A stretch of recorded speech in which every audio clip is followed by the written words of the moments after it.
सभी सनातनियों को विवाह पंचमी में हार्दिक अभिनंदन। तो पिछले रामायण यात्रा वृत्तांत में एक त्रुटि हो गई है कि राम जब समुद्र पार करके दूसरी तट पर उनकी सेना पहुंचती है तो दूत के रूप में फिर संधि प्रस्ताव के लिए अंगद को भेजा जाता है, न कि हनुमान। वहां पर हमें हनुमान उच्चारण हो गया है। तो दूसरी बार जो है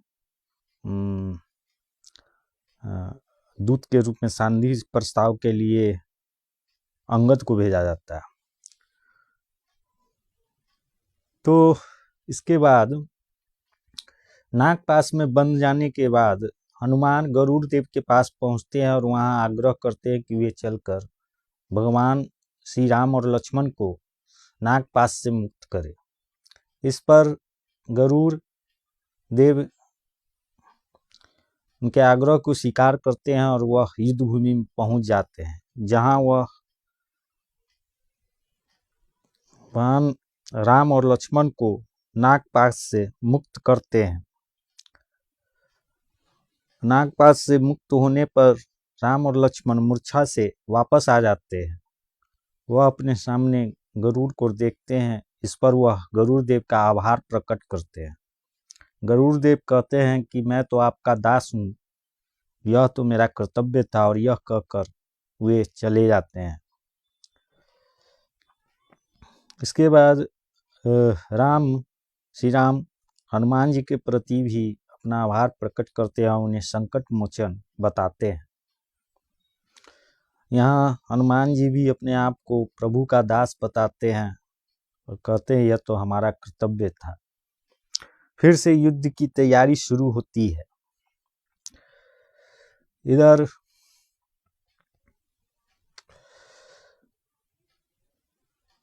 रावण को जब यह पता चलता है कि राम और लक्ष्मण मूर्छा से और नागपास से मुक्त हो गए हैं, तो वह बहुत क्रोधित होता है। इसके बाद वह फिर सीधे मेघनाथ को इस बारे में बताता है। मेघनाथ उसके बाद वह कुंबला देवी की आराधना की बात बताकर वह कुंबला देवी की आराधना में एक गुफा में चला जाता है। विभीषण को जब यह बात पता चलता है कि वह निकुंबला की आराधना के लिए गया है, निकुंबला यज्ञ करने के लिए गया है, तो यह बात वह राम को बताते हैं कि अगर यह यज्ञ सफल हो गया तो उन्हें जीतना मुश्किल हो जाएगा। इस पर विभीषण लक्ष्मण और हनुमान तथा वानर योद्धाओं के साथ उस स्थल पर पहुंच जाते हैं जहां मेघनाथ निकुंबला यज्ञ कर रहा था। वहां यज्ञ की रक्षा कर रहे राक्षसों से हनुमान तथा इनके मानव सेनाओं से मुठभेड़ होता है। इस युद्ध के आवाज से मेघनाथ चिलित हो जाता है। फिर वानर सेना उसके यज्ञ को तस्त भ्रष्ट कर देता है। इस पर मेघनाथ क्रोधित होकर गुफा से बाहर आता है और युद्ध के लिए ललकारता है, लक्ष्मण को ललकारता है। इस पर लक्ष्मण और मेघनाथ के बीच में एक भयंकर युद्ध होती है। वह अपने हर प्रकार के दिव्य अस्त्रों का प्रयोग लक्ष्मण पर करते हैं। मेघनाथ लक्ष्मण पर करता है, लेकिन इससे लक्ष्मण कोई भी प्रभाव नहीं पड़ता है। अंत में लक्ष्मण अपने एक दिव्य अस्त्र से मेघनाथ के गर्दन को काट देता है और इस प्रकार से मेघनाथ की मृत्यु हो जाती है। फिर उसके मेघनाथ के शरीर को सम्मान पूर्वक उसके रावण के पास भेज दिया जाता है। रावण अब इससे बहुत दुखी होता है, क्योंकि उसका वह अब एकमात्र प्रिय योद्धा और प्रिय पुत्र मेघनाथ का भी वध हो चुका था। अब रावण का कोई योद्धा लड़ने के लिए बचा नहीं था। इसलिए रावण स्वयं अब निर्णय करता है कि वह युद्ध भूमि में जाएगा। वह अपने बचे खुचे सभी राक्षस सैनिकों को एकत्र कर युद्ध भूमि में आ जाता है और रावण के साथ राम और रावण के बीच में युद्ध शुरू होता है। इस बीच में विभीषण, हनुमान आदि योद्धाओं के साथ भी रावण का युद्ध होता है, जिसमें ये सभी से पराजित हो जाते हैं। फिर रावण और राम के बीच में एक भयंकर युद्ध होता है। रावण रथ पर सवार होकर युद्ध करता है, तो इंद्र अपना रथ और सारथी राम के पास भेजते हैं। राम इंद्र के द्वारा प्रदान किए गए रथ पर सवार होकर रावण के साथ भयंकर युद्ध करते हैं। यह युद्ध बहुत ही भयंकर होता है और कई चरणों में चलता है। अंत में रावण के अपने बाणों के द्वारा रावण के सिर का काट देते हैं, लेकिन जैसे ही सिर कटता है उसके सिर वापस आ जाते हैं। इस पर राम अचंभित भी होते हैं कि वह बार बार उनके सिर को काटते जाते थे और रावण का सिर वापस आ जाता था।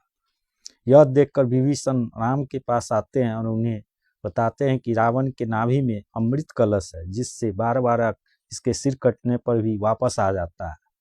सो आप अग्निबाण चलाकर उसके नाभि कलश को सुखा दे। नाभि में स्थित अमृत कलश को सुखा दे। राम इस बात को समझ जाते हैं और एक बाण अग्निबाण से रावण के नाभि पर चलाते हैं और यह नाभि पर लगते ही उसका अमृत कलश सूख जाता है। फिर वह एक बाण उसके छाती पर चलाते हैं और इस बाण के तीव्र से रावण धराशायी होकर जमीन पर गिर जाता है और इस प्रकार उसकी मृत्यु हो जाती है। यह समाचार जब रावण के अंतःपुर में पहुंचती है तो मंदोदरी अपने अन्य स्त्रियों के साथ विलाप करती हुई युद्धभूमि पर पहुंच जाती है। इसके बाद राम विभीषण को समझाते हैं, सांत्वना देते हैं तथा उचित पूर्वक से रावण का अंत्येष्टि करने का बात कहते हैं। उसके बाद विभीषण रावण का अंत्येष्टि करता है। फिर राम लक्ष्मण को विभीषण के महल में उनका राज्याभिषेक करने के लिए भेज देते हैं। उसके बाद विभीषण का राज्याभिषेक होता है। इधर हनुमान यह खबर लेकर, संदेश लेकर सीता जी के पास पहुंच जाते हैं कि राम ने रावण को वध कर दिया है और इस प्रकार से रावण का अंत हो चुका है। इस पर सीता जी हनुमान से संदेश देती कि जितना जल्द हो सके वह हमें राम से मिलने के लिए हम व्याकुल है, हमें उससे मिलाया जाए। इधर यह सूचना लेकर हनुमान राम के पास आते हैं। राम भी सीता जी से मिलने के लिए व्याकुल थे। उसके बाद वह विभीषण के पास संदेश भेजते हैं कि सीता जी को लेकर वो आए। सीता जी को डोली में लेकर विभीषण आते हैं और वे कुछ दूरी पर ही डोली को रोक दिया जाता है।